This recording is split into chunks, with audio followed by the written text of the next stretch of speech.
fut un temps en France où on avait le droit de rire, de chanter, de critiquer, parfois, sans que le pouvoir nous impose sa loi. C'était le temps des chansonniers, c'était le temps des vrais Gaulois. Nous étions bien intentionnés, la confiance était de mise, sans passer pour un tocard, ni pour un vicelard. C'était le bon peuple de France, riche de son irrévérence. On pouvait librement parler de choses et d'autres sans qu'on soit accusé d'être un vilain apôtre. Et même si parfois on était graveleux, jamais au grand, jamais on était scandaleux. On s'intéressait beaucoup à nos élites, qui n'ayant rien d'angélique, étaient des enfants de cœur, comparés aux élus d'aujourd'hui arnaqueurs. Nos enfants allaient à l'école pour apprendre les fondamentaux. Ne songez pas à la révolte, étaient plutôt sentimentaux. Les garçons pensaient aux filles, les filles pensaient aux garçons. Aujourd'hui la raison vacille, on est loin de l'éducation. Il fut un temps en France où on avait le droit de rire, de chanter, de critiquer, parfois, sans que le pouvoir nous impose sa loi. C'était le temps des chansonniers, c'était le temps des vrais Gaulois. Nous étions bien intentionnés, la confiance était de mise, sans passer pour un tocard, ni pour un vicelard. C'était le bon peuple de France, riche de son irrévérence. La France a tout trahi, la France a tout renié, son histoire glorieuse, elle l'a oubliée, laissant aux oubliettes sa souveraineté. Elle a abandonné toute sa liberté. Ses chefs corrompus et pervers ont failli, leur noirceur, leur délire sur nous a rejailli. Et par leur emprise sur notre information, on crée dans le peuple une telle suggestion que bien peu d'entre nous sont en capacité de pouvoir entrevoir où est la vérité. En France maintenant cruellement meurtrie, quand pourrons-nous sortir de notre volerie et chasser les tyrans qui, profitant de nous, sous couvert de héros, ne sont que des voyous. Nos enfants allaient à l'école pour apprendre le fondements, pourrait très vite devenir un peuple quémandant. Une masse informe de gens disparates, un ensemble sans lien de petits bureaucrates. Si vous voulez enfin retrouver la fierté, si vous voulez reprendre votre liberté, marchons ensemble unis et courageux, et chassons les tyrans honte de nos aïeux. Il fut un temps en France où on avait le droit de rire, de chanter, de critiquer, parfois, sans que le pouvoir nous impose sa loi. C'était le temps des chansonniers, c'était le temps des vrais Gaulois. Nous étions bien intentionnés, la confiance était de mise, sans que cela scandalise, sans passer pour un tocard, ni pour un vicelard.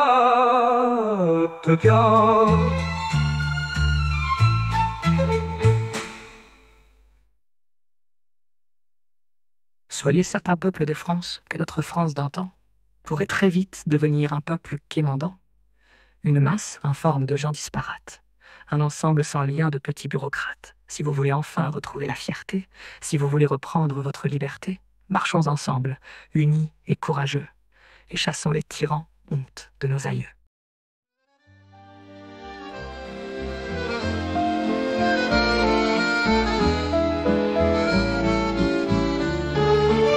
Ma chatte, mon ami, ma déesse, qui sait si bien affaiblir ma tristesse, qui sait également combler ma solitude, et qui peut d'un seul bond avec promptitude sauter sur mes genoux, puis se laisser aller, son beau corps étendu, largement affané. Dans son regard si clair que je pense aux étoiles, je me mets à rêver et à hisser mes voiles. Mon rêve d'un coup de patte très vite interrompu, qui veut dire simplement l'heure est enfin venue, que nous puissions parler sans aucune parole. Je sais dès lors qu'il faut que je cajole, que je gratte derrière son cou, que je dise des mots doux, suis-je donc si ridicule dans un tel conciliabule? J'aime ma chatte Isabelle, elle est venue un jour chez moi. Elle s'est couchée sous mon ombrelle, puis découvrant son beau minois. Sa robe comme la soie, ses yeux d'un vert si profond, bouleversés dans le tréfonds de mon être déboussolé, d'une solitude inconsolée. J'ai dû alors capituler, il y a 5 années déjà, et depuis, elle est toujours là.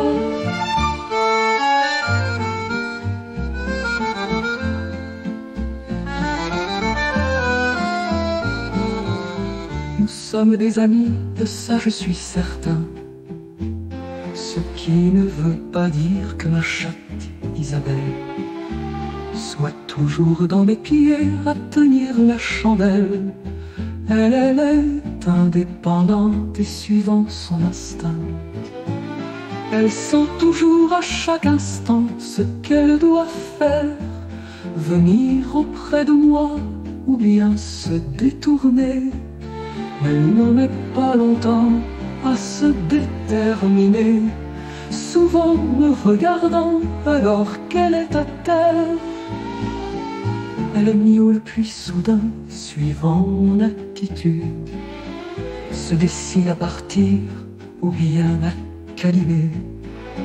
C'est ainsi qu'intégrant toutes mes attitudes, elle sait qu'à chaque instant comme il faut m'apaiser. J'aime ma chatte Isabelle, elle est venue un jour chez moi.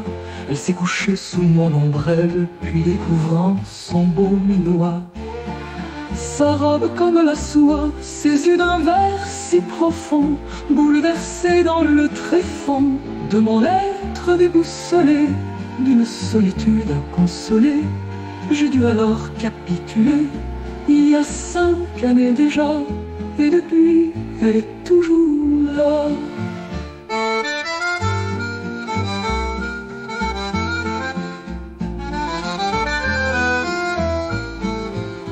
Ira-t-elle courir seule vers de lointains rivages?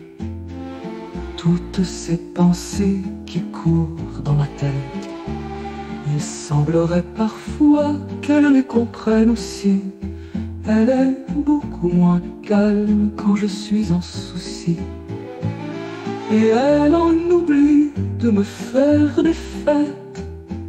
Je sais que cette histoire va vous paraître folle. Vous me considérez comme étant abruti. Je peux vous assurer en donnant ma parole que ma chatte compte plus que beaucoup d'entre vous. Elle ne me déçoit pas, elle ne trahit jamais. Et si assez souvent elle fait ce qui lui plaît, c'est non pour me déplaire ni pour me rendre fou. J'aime ma chatte Isabelle, elle est venue un jour chez moi. Elle s'est couchée sous mon ombrelle, puis découvrant son beau minois. Sa robe comme la soie, ses yeux d'un vert si profond, bouleversés dans le tréfonds de mon être déboussolé, d'une solitude inconsolée. J'ai dû alors capituler, il y a 5 années déjà, et depuis, elle est toujours là.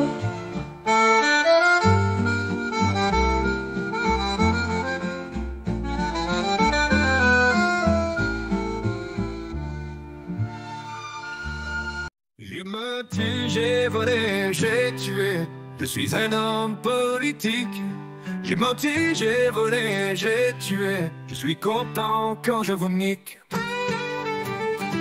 Depuis de nombreuses années, on m'a dit qu'il fallait mentir, et que jamais, au grand jamais, il ne fallait se repentir.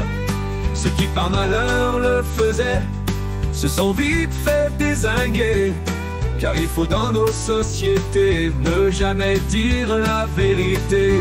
J'ai menti, j'ai volé, j'ai tué, je suis un homme politique. J'ai menti, j'ai volé, j'ai tué, je suis content quand je vous nique. C'est C'est ainsi que j'ai pu gravir tous les échelons du pouvoir. J'ai dû souvent sans le vouloir, même si j'ai dû en pâtir, écraser ceux qui en confiance m'avaient fait quelques confidences. J'ai menti, j'ai volé, j'ai tué, je suis un homme politique. J'ai menti, j'ai volé, j'ai tué, je suis content quand je vous nique.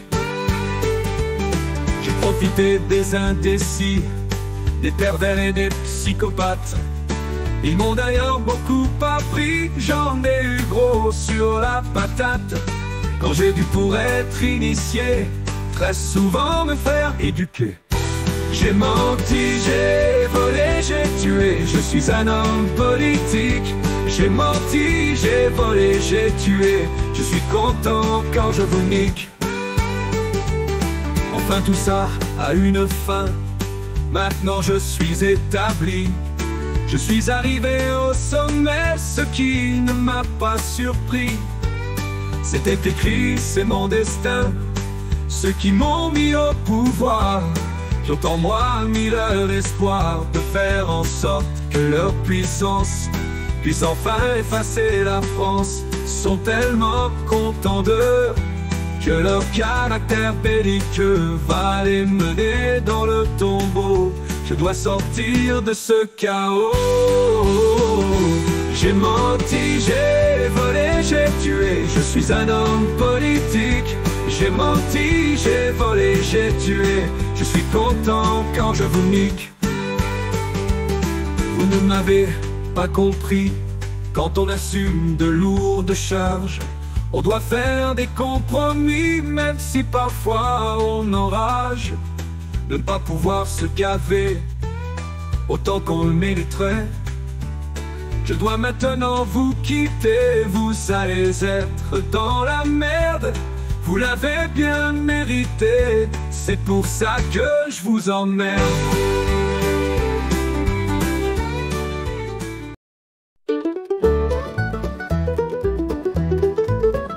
Je suis vieux et je suis heureux, je n'ai plus beaucoup de contraintes. Mes pulsions et mes envies sont maintenant presque éteintes. Ça me simplifie la vie, pour autant que faire se peut. J'avais des responsabilités, beaucoup de respectabilité. J'avais ma vie à gagner et des enfants à élever. Maintenant je n'ai plus grand chose, et cela me convient très bien. Car si la vie n'est pas tout rose, quelquefois le ciel est serein. Je suis vieux et je suis heureux, je n'ai plus beaucoup de contraintes. Mes pulsions et mes envies sont maintenant presque éteintes. Ça me simplifie la vie, pour autant que faire se peut. J'avais des responsabilités, beaucoup de respectabilité. J'avais ma vie à gagner et des enfants à élever.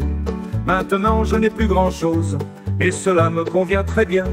Car si la vie n'est pas tout rose, quelquefois le ciel est serein. Je suis vieux et je suis heureux, je n'ai plus beaucoup de contraintes. Mes pulsions et mes envies sont maintenant presque éteintes. Ça me simplifie la vie, pour autant que faire se peut. Il faut bien dire une chose, que ceux qui n'ont presque rien ne pensent pas la même chose. Leur ciel n'est pas très serein, ils sont souvent en solitude et aussi en précarité. C'est une triste certitude, la carence de nos sociétés, laissant les pauvres dans la tourmente, sans même assurer leur santé. Nous sommes sur une triste pente, bien loin de la fraternité. Je suis vieux et je suis heureux, je n'ai plus beaucoup de contraintes. Mes pulsions et mes envies sont maintenant presque éteintes. Ça me simplifie la vie, pour autant que faire se peut. Je sais, je suis égoïste, j'ai pour ma part réussi à assurer ma subsistance. Sans être riche, je suis assis. Mais il faut être réaliste, la vieillesse est aussi souffrance.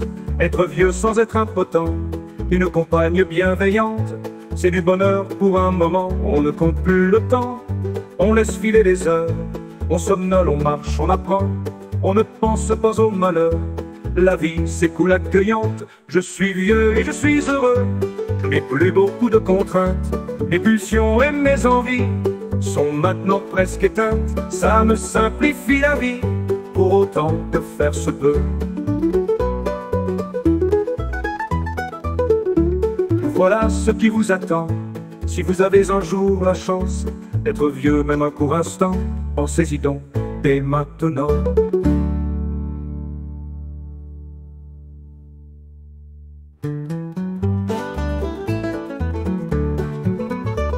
Voilà ce qui vous attend, si vous avez un jour la chance d'être vieux même un court instant, pensez-y donc dès maintenant.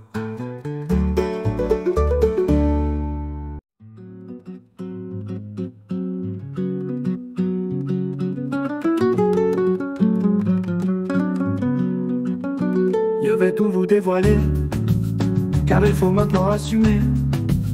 Je suis un triste cire et j'ai fait des dégâts. Je suis à l'origine de beaucoup de tracas. Quand on a tant meurtri, quand on a tant menti, quand on a tant tué, quand on a tant péché, que reste-t-il à faire pour sortir de l'enfer? Je suis un repenti de notre oligarchie. J'ai toujours fait ce qu'on m'a dit de faire. Pendant des décennies, dans tous les ministères remplis de suffisance, j'ai constamment sévi. Je n'ai jamais faibli, ni épargné personne. J'ai même anticipé avant que l'on me sonne, car j'avais l'assurance que plus j'exagérais, plus mes maîtres d'en haut en seraient satisfaits. Je n'ai jamais failli dans mes tâches perverses, remplies de suffisance. J'ai constamment sévi, je n'ai jamais faibli, ni épargné personne. J'ai même anticipé avant que l'on me sonne, car j'avais l'assurance que plus j'exagérais, plus mes maîtres d'en haut en seraient satisfaits. Je n'ai jamais failli dans mes tâches perverses, rien ni personne n'a pu entamer ma ferveur. Et si quelquefois, malgré tout, j'ai eu peur, c'est parce que j'empruntais des chemins de traverse. Je vais tout vous dévoiler, car il faut maintenant assumer. Je suis un triste cire et j'ai fait des dégâts. Je suis à l'origine de beaucoup de tracas. Quand on a tant meurtri, quand on a tant menti, quand on a tant tué, quand on a tant péché, que reste-t-il à faire pour sortir de l'enfer? J'ai dû pendant longtemps marcher la tête basse devant ces grands seigneurs qui tout me méprisaient. Je devais me venger sur les petites classes, descendant sans grade, jamais ne trouver grâce. Et ils me regardaient, le mépris dans les yeux. Je n'en avais qu'une, dépendant pas d'eux. Je n'avais de regard et considération que pour ceux qui, comme moi, de ma génération, avaient, comme on dit, fait l'énorme cursus. On se reconnaissait, nous étions du corpus, nous savions qu'il fallait, pour faire une carrière, plier devant l'effort et massacrer les faibles. Léna nous avait enseigné cette règle, et nous en avions fait notre cheville ouvrière. Je vais tout vous dévoiler, car il faut maintenant assumer. Je suis un triste cire et j'ai fait des dégâts. Je suis à l'origine de beaucoup de tracas. Quand on a tant meurtri, quand on a tant menti, quand on a tant tué, quand on a tant péché, que reste-t-il à faire pour sortir de l'enfer? C'est ainsi que durant ma carrière, j'ai appliqué la règle que l'on m'avait appris. Je me suis employé auprès de l'industrie à maximiser les profits sans aucune barrière. J'ai lutté pour privatiser sans aucune vergogne. J'ai pris une grande part à cette gabegie. Il fallait bien profiter de cette léthargie qui s'était emparée de tout notre hexagone. Je vais tout vous dévoiler, car il faut maintenant assumer. Je suis un triste cire et j'ai fait des dégâts. Je suis à l'origine de beaucoup de tracas. Quand on a tant meurtri, quand on a tant menti, quand on a tant menti, quand on a tant péché, que reste-t-il à faire pour sortir de l'enfer? Un jour pourtant ma sanction arriva. J'avais certainement assez tiré sur la ficelle. Ma morgue et ma bassesse, mon mépris de diva avaient allumé l'étincelle. La sanction fut pour moi sans appel, la mort d'un des agents que j'estimais soumis.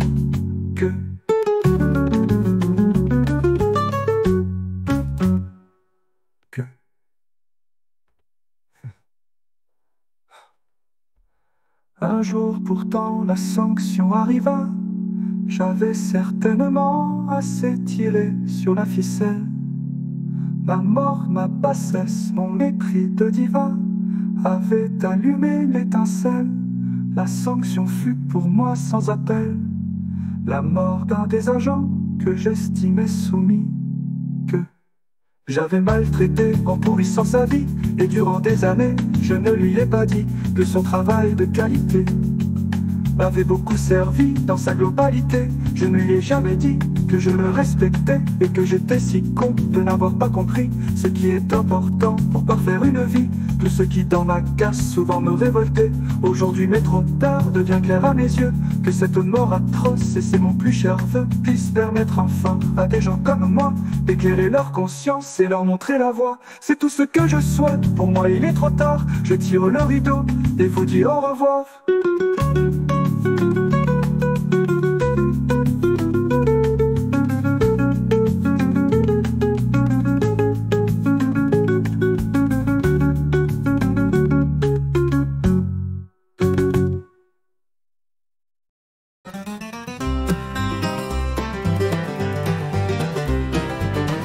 Quand je me lève le matin pour aller au turbin et que je prends ma voiture, roulant à faible allure, que je regarde le carburant qui descend lentement, c'est le jouet de mon enfant, c'est le jouet de mon enfant qui s'en va en fumée. Je n'ai plus qu'une pensée, cette taxe sur le carburant, il faut la supprimer. Laissez passer les gilets jaunes, ils sont pas là pour tout casser.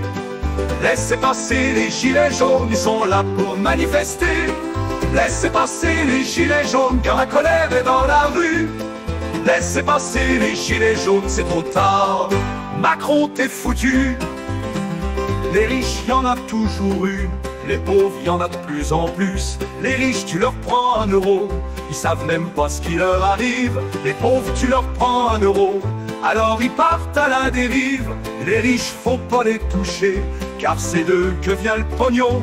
Les riches, faut bien les choyer, car va y avoir des élections. Les riches, il faut qu'ils ruissellent, quand ils se seront bien bafrés, il tombera de l'escarcelle quelques miettes pour les paumer.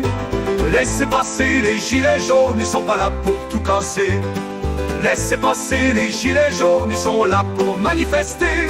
Laissez passer les gilets jaunes, car la colère est dans la rue. Laissez passer les gilets jaunes, c'est trop tard. Macron, t'es foutu. Le CA, c'est 40 milliards. L'ISF, c'est 4 milliards. Tous ces milliards, j'y comprends rien. C'est plus clair quand je parle à mon chien. Pour moi, ce que je demande seulement, c'est un petit SMIC à 1800. Avec ça, je pourrais peut-être vivre à peu près dignement. Regarder les gens dans les yeux, enfin retrouver chez mes enfants leurs embrassades et cris joyeux.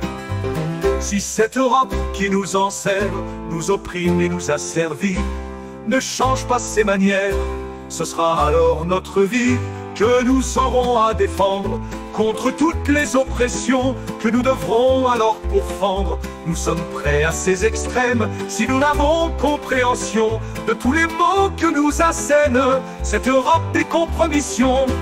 Laissez passer les gilets jaunes, ils sont pas là pour tout casser. Laissez passer les gilets jaunes, tout ça maintenant c'est dépassé. Laissez passer les gilets jaunes, car la colère est dans la rue. Laissez passer les gilets jaunes, c'est trop tard, l'Europe, c'est foutu.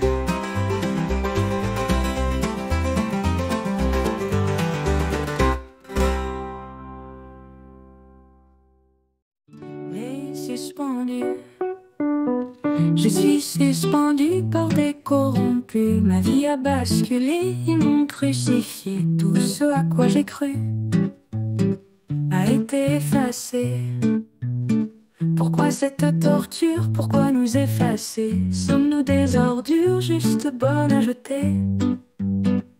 Il est si simple de mentir, il est facile d'inventer.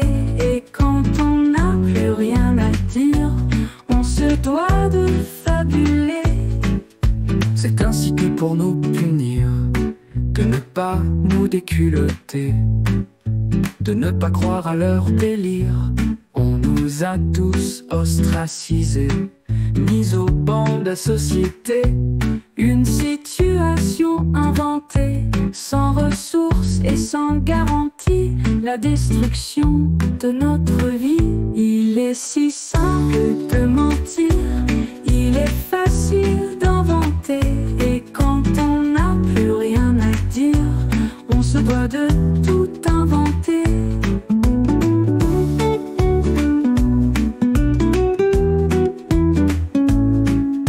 Beaucoup se sont suicidés d'autres se sont réadaptés. La plupart sont encore là, dans l'attente de leur trépas. D'autres croient à la justice, certains n'ont pas cet esprit-là, attendant le moment propice pour pouvoir s'enfuir de là. Il est si simple de mentir, il est facile d'inventer, et quand on n'a plus rien à dire, on se doit de tout inventer.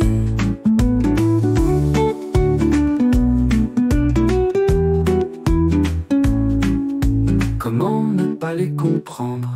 Ils furent punis sans raison, car ceux qui les ont fait prendre, de fait, méritaient la prison. L'étude qui en fut la cause n'était vraiment que de la chose, et ceux qui s'en sont servis méritent bien d'être punis. Il est si simple de mentir, il est facile d'inventer, et quand on n'a plus rien à dire, on se doit de fabuler. Que doit-on maintenant conclure de cette énorme saleté, si ce n'est que toutes ces ordures devront un jour être jugées?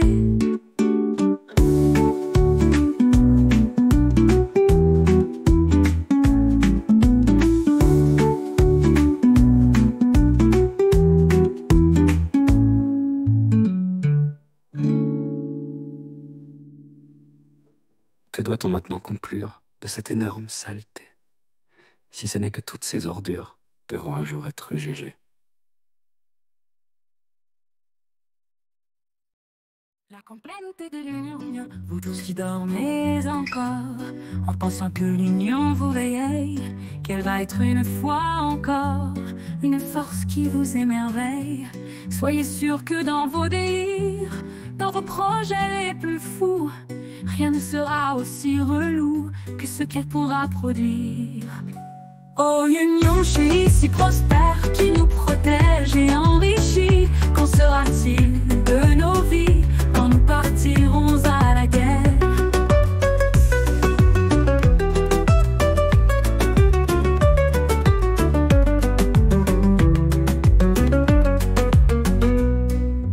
Union qui depuis longtemps nous promet monts et merveilles, profite et travaille à plein temps, et ce n'est pas demain la veille que tout cela se réalise.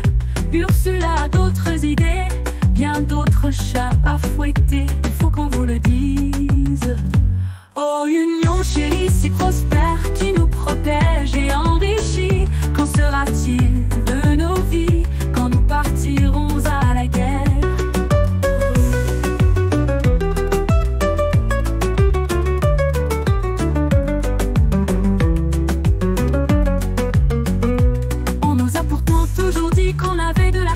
Qu'on évitait la souffrance, qu'on serait presque au paradis dans cette grande alliance. Combien on nous a menti, combien on nous a trahis, nous devons nous reprendre. Oh, union chérie si prospère, qui nous protège et enrichit, qu'en sera-t-il de nos vies quand nous partirons à la guerre? Oui, nous devons maintenant nous réveiller tout simplement, ne serait-ce que pour nos enfants, tout simplement. Si nous voulons sauver la France d'une mort programmée, il nous faut alors nous lever pour virer cette engeance. Sauvons, sauvons la France.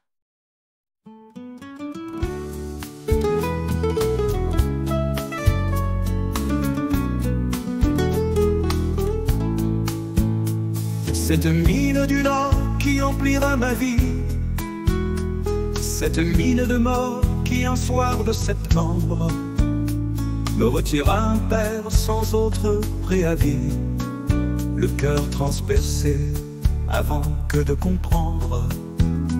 Je n'ai dans mon esprit que peu de souvenirs, mon père qui souvent en sortant de la mine, son visage noirci marqué d'un grand sourire, me prenait dans ses bras et me lançait très haut.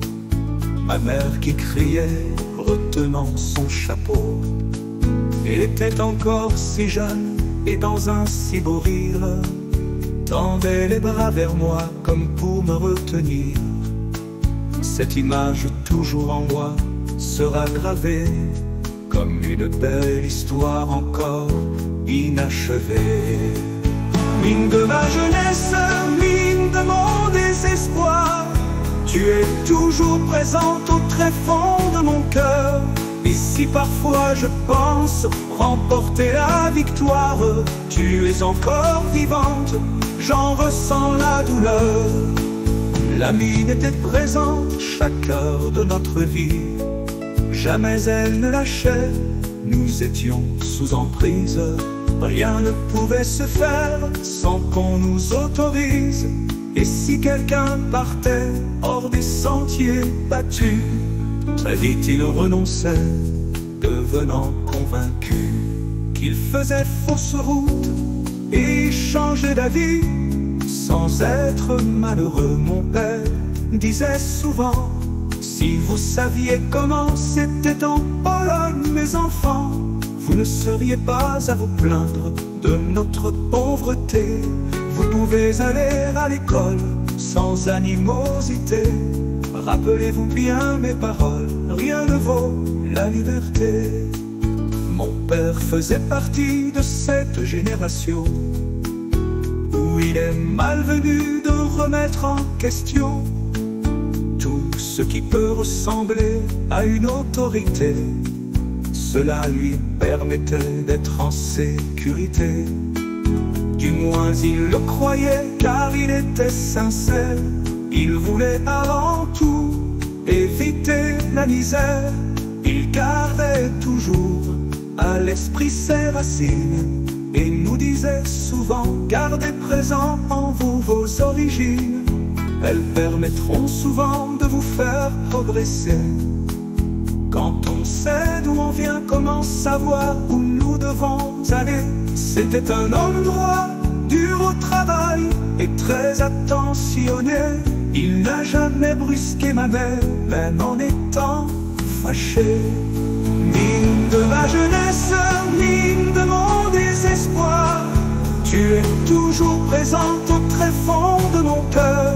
Et si parfois je pense remporter la victoire, tu es encore vivante, j'en ressens la douleur.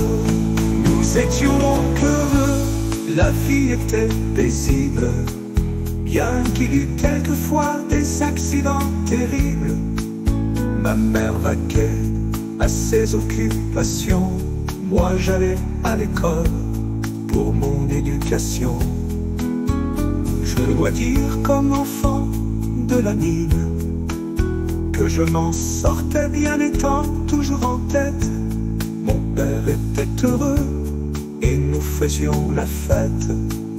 Ma mère avait mis sa robe mousseline et tous assis autour d'une vieille table en bois.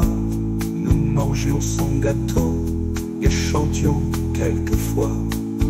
C'est alors que survint le drame de ma vie, ce perfide grisou qui s'infiltrait partout, dont prononcer le nom était presque tabou, entraîna dans la mine une énorme explosion. Ceux qui étaient descendus tous sans exception périrent sans que personne n'ait pu intervenir. J'en ai encore gravé en moi le souvenir. J'en ai encore gravé en moi le souvenir.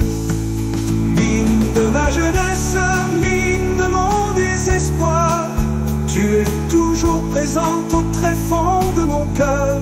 Et si parfois je pense remporter la victoire, tu es encore vivante, j'en ressens la douleur. Je pense à mes parents qui, si chers à mon cœur, inspirent toute ma vie. Et si j'aime tous les choix, et si quelquefois je suis en désarroi, c'est par leurs souvenirs que je deviens meilleur.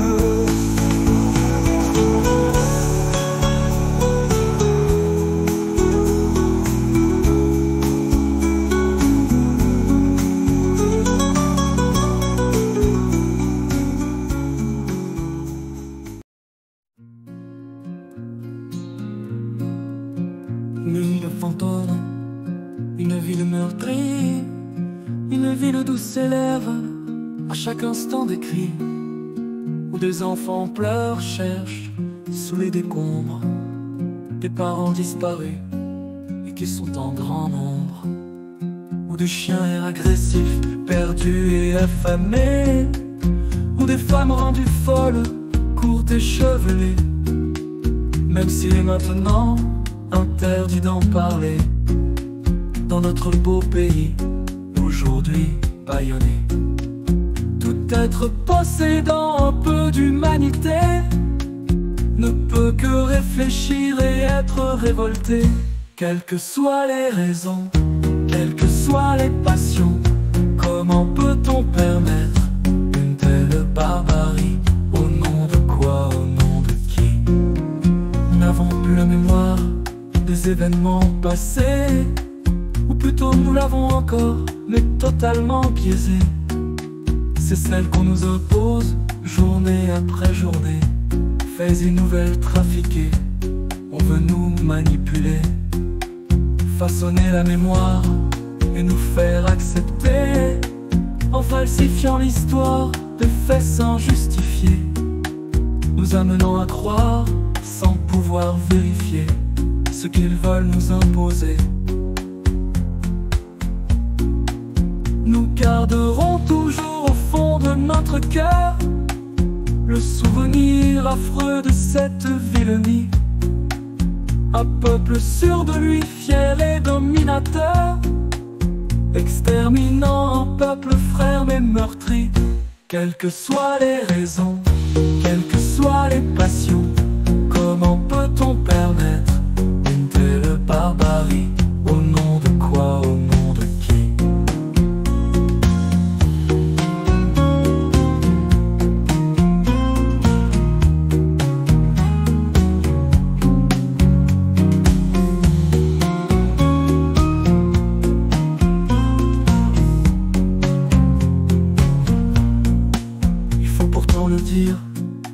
C'est une comédie pratiquée par les pitres du monde occidental, qui feignant d'oublier que cette tragédie est surtout supportée par le monde oriental, prennent tous des mesures en grandes assemblées qui ne seront jamais respectées.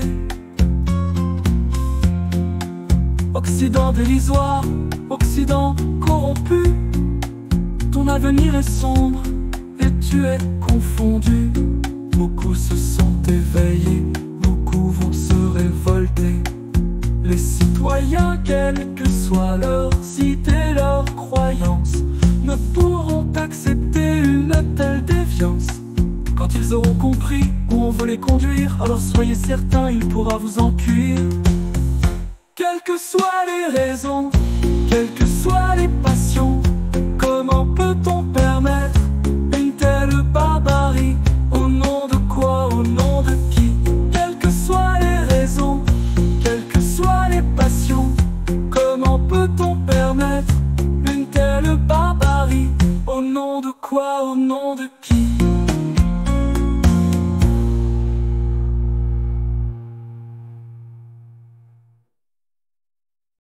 Un peuple dont le vote est bafoué, un peuple qui accepte d'être désavoué, un peuple qui succombe vite à la peur, un peuple qui se complaît dans sa torpeur,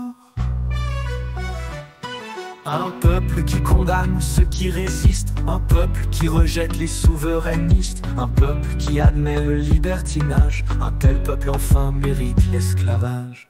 Comprenez-vous, gens de la rue, que si vous restez ébahis, vous en serez de la revue, que vous serez bientôt trahis. Vos votes, vos désirs, vos espoirs feront l'objet d'un moratoire, et qu'enfin jamais vous n'aurez la moindre chance d'être écouté.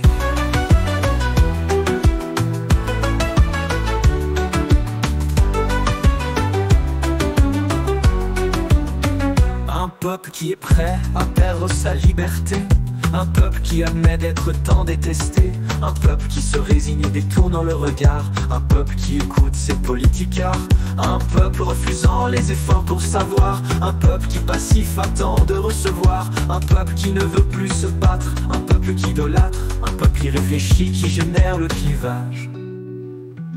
Un tel peuple enfin mérite l'esclavage. Comprenez-vous, gens de la rue, que si vous restez ébahis, vous en serez de la revue, que vous serez bientôt trahis. Vos votes, vos désirs, vos espoirs feront l'objet d'un moratoire, et qu'enfin jamais vous n'aurez la moindre chance d'être écouté.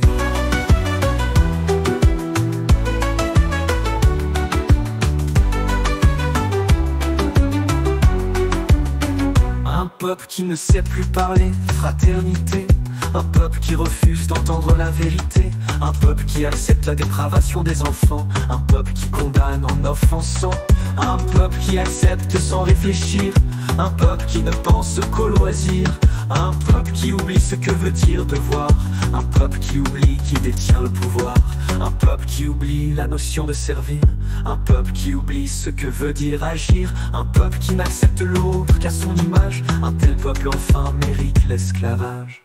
Comprenez-vous, gens de la rue, que si vous restez ébahis, vous en serez de la revue, que vous serez bientôt trahis.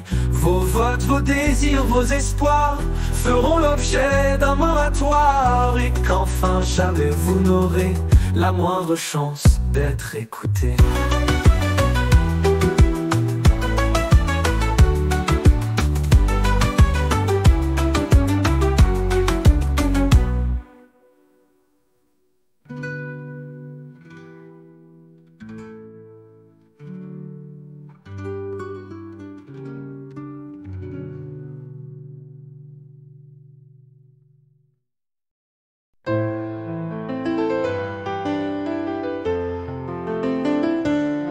Ô France, si chère à mon cœur, ô France de mes bonheurs, qu'en est-il de nos valeurs? Que deviennent nos libertés? Où est passée notre fierté?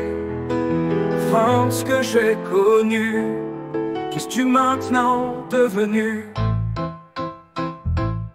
J'avais toujours pensé que dans toute ma France, on pouvait tous ensemble bien vivre en harmonie.